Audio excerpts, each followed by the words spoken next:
PoK में पाकिस्तानी सेना की बर्बरता के खिलाफ यूएन मानवाधिकार काउंसिल में उठी आवाज। पीओके के राजनीतिक कार्यकर्ताओं ने मुजफ्फराबाद में प्रदर्शनकारियों पर फायरिंग का मामला उठाया। पीओके के नेता शौकत मीर ने पाकिस्तानी सेना को बताया जान, कहा सेना ने पीओके में मीडिया पर लगाई पाबंदी, प्रदर्शनकारियों और निवासी पर बरसाई जा रही गोली। यूके पीएनपी के प्रवक्ता नासिर अजीज खान ने पीओके में 30 लाख कश्मीरियों की जान को खतरा बताया। कहा, जब लोग पाकिस्तान से अपने हक मांगते हैं तो उन्हें गोली मारी जाती है।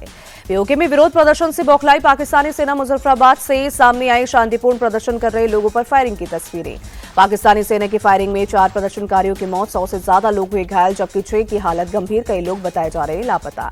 बरेली हिंसा मामले में मौलाना तौकीर रजा के करीबी डॉक्टर नफीस और उसके बेटे फरहान रजा खान को भेजा गया जेल। अब तक हिंसा के 81 आरोपी किए गए गिरफ्तार। पुलिस ने बरेली हिंसा के 2 आरोपी इदरिस और इकबाल को हाफ एनकाउंटर के बाद किया गिरफ्तार। दोनों के पैर में लगी गोली। इदरिस और इकबाल पर पुलिस और फायरिंग और एसपी के गनर से एंटी राइट गन छीनने का आरोप। पुलिस ने एंटी राइट गन भी बरामद की। पुलिस सीसीटीवी और ड्रोन फुटेज के जरिए उपद्रवियों की पहचान में जुटी। पुलिस का दावा, बरेली में हिंसा के लिए पश्चिम बंगाल और बिहार से लाए गए थे लोग। बेमारमी के सांसद चंद्रशेखर ने आज बरेली जाने का किया ऐलान। सोशल मीडिया पर किया पोस्ट, बरेली में हो रही नाइंसाफी के खिलाफ आवाज उठाने के लिए बरेली जाऊंगा। All India Muslim personal law board ने 3 अक्टूबर को बुलाया अपना भारत बंद वापस लिया। बोर्ड से मुसलमानों से अपनी दुकानें बंद करने का कहा था।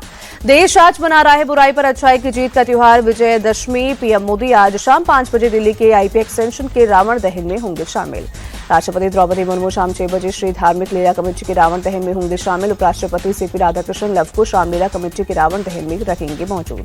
गृह मंत्री अमित शाह शाम 7 बजे पीतमपुरा के विजयदशमी उत्सव में होंगे शामिल। नेता प्रतिपक्ष राहुल गांधी शाम 6:30 बजे नव श्री धार्मिक लीला कमेटी के रावण दहन में होंगे शामिल।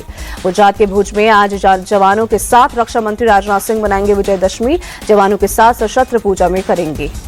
रक्षा मंत्री ने जवानों को किया संबोधित, कहा युद्ध सिर्फ हथियारों से नहीं बल्कि हौसलों से भी लड़े जाते हैं। सरकार हर वक्त सेना के साथ। विजयदशमी के मौके पर राष्ट्रीय स्वयंसेवक संघ नागपुर के रेशम बाग में मनाएगा स्थापना दिवस। 21,000 स्वयंसेवक होंगे शामिल।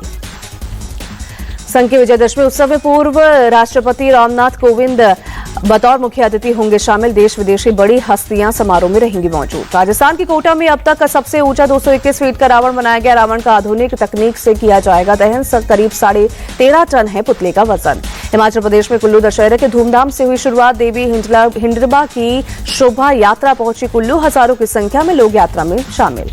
कुल्लू दशहरे के लिए किए जा रहे सुरक्षा के पुख्ता इंतजाम। चप्पे चप्पे पर पुलिस जवान तैनात। सीसीटीवी और ड्रोन के जरिए रखी जा रही है निगरानी। हरियाणा के पंचकुला में रावण दहन कार्यक्रम की तैयारी। आखिरी चरण में क्रेन के जरिए रावण के विशाल पुतले को खड़ा किया गया। जबलपुर में लगातार 73वें साल धूमधाम से मनाया गया पंजाबी दशहरा रावण दहन कार्यक्रम में मौजूद रहे प्रदेश के मंत्री राकेश सिंह। महात्मा गांधी की आज 156वीं जयंती। देश दे रहा है राष्ट्रपिता को हार्दिक श्रद्धांजलि। दिवाली से पहले मोदी सरकार का बड़ा तोहफा, केंद्रीय कर्मचारी का टीए 3% बढ़ा हुआ टीए 1 जुलाई से लागू होगा। पेंशनधारियों को भी मिलेगा बढ़ा हुआ टीए। मोदी कैबिनेट से रबी फसलों की एमएसपी बढ़ाने को मंजूरी। दालों में आत्मनिर्भरता मिशन के लिए 11,440 करोड़ मंजूर। प्रधानमंत्री ने कहा, अन्नदाताओं का कल्याण सरकार की सर्वोच्च प्राथमिकता। रबी की फसलों पर एमएसपी बढ़ाने से खुश हुए कृषि मंत्री शिवराज सिंह चौहान। किसानों को मजबूत करने पर मोदी सरकार का फोकस। बिहार के सीतामढ़ी में जय श्री राम के नारे पर भड़के तेज प्रताप यादव। कहा, ये माता सीता की धरती है, यहाँ हमें प्रेम, करुणा और त्याग का संदेश मिलता है। 3 अक्टूबर को नीतीश कैबिनेट की बड़ी बैठक। आचार संहिता लागू होने से पहले कैबिनेट मीटिंग। कई बड़े फैसले ले सकते हैं सीएम नीतीश। शिक्षा, स्वास्थ्य, महिला और बाल विकास के साथ रोजगार संबंधित योजनाओं पर लग सकती है मुहर। तमिलनाडु के तिरुनेलवेली में तेज रफ्तार कार हुई हादसे का शिकार। डिवाइडर से टकराकर हवा में उछली। कार में सवार 2 लोग गंभीर रूप से घायल। यूपी के मेरठ में कालन चुंगी पर 2 पक्ष के बीच सेब खरीदने पर हुआ विवाद। दोनों पक्ष के बीच जमकर चले लाठीडंडी। यूपी के बहराइच से दिल दहला देने वाली घटना आई सामने। एक सरफरे ने 2 बच्चों की हत्या की। शनाख्त मिटाने के लिए अपने परिवार को घर में बंद कर लगाई आग। आरोपी विजय मौर्य ने दोनों बच्चों के अलावा अपनी पत्नी और 2 बच्चियों सहित पूरे घर में लगाई आग। पुलिस ने जले हुए मकान से बरामद किए 6 झुलसे हुए शव। पुलिस के मुताबिक विजय मौर्य के घर में मौजूद 4 मवेशी और एक ट्रैक्टर भी आग से खाक। बच्चों की हत्या के पीछे तंत्र मंत्र की आशंका। यूपी के मेरठ में सूरजकुंड पार्क में ठेला लगाने पर 2 पार्षद उत्तम सैनी और सुमित शर्मा के समर्थकों में भिड़ंत। पुलिस ने उत्तम सैनी सहित 4 समर्थकों को हिरासत में लिया, पीटते हुए गाड़ी में बैठाया। उत्तम सैनी के समर्थकों ने थाने में पहुंचकर किया हंगामा। हिरासत में पार्षद को छुड़ाने की कोशिश की। पुलिस फोर्स ने समर्थकों को बाहर खदेड़ा।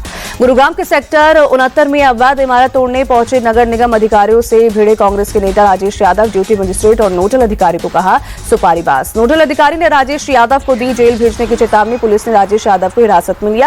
राजेश यादव ने अपशब्दों के लिए माफी मांगी। महाराष्ट्र की भिवंडी में एक कागज फैक्ट्री में लगी भीषण आग। मौके पर पहुंची फायर ब्रिगेड की टीम ने आग पर काबू पाया।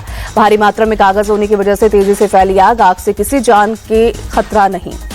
वहीं अमेरिकी राष्ट्रपति डोनाल्ड ट्रंप ने कतर की सुरक्षा शासकीय आदेश पर किया साइन। कहा कतर पर किसी देश ने हमला किया तो अमेरिका देगा जवाब। ट्रंप के शासकीय आदेश में कतर के साथ घनिष्ठ सहयोग और साझा हित का दिया गया हवाला। कतर में शांति और स्थिरता के लिए जरूरत पड़ने पर सैन्य कार्रवाई में शामिल होने का दिया भरोसा। भारत और वेस्टइंडीज के बीच आज से टेस्ट सीरीज का होगा आगाज। अहमदाबाद के नरेंद्र मोदी स्टेडियम में सुबह 9:30 बजे शुरू होगा मैच। भारत वेस्टइंडीज के बीच खेली जाएगी 2 मैचों की टेस्ट सीरीज। 10 अक्टूबर को दिल्ली में होगा टेस्ट सीरीज का दूसरा और आखिरी मैच।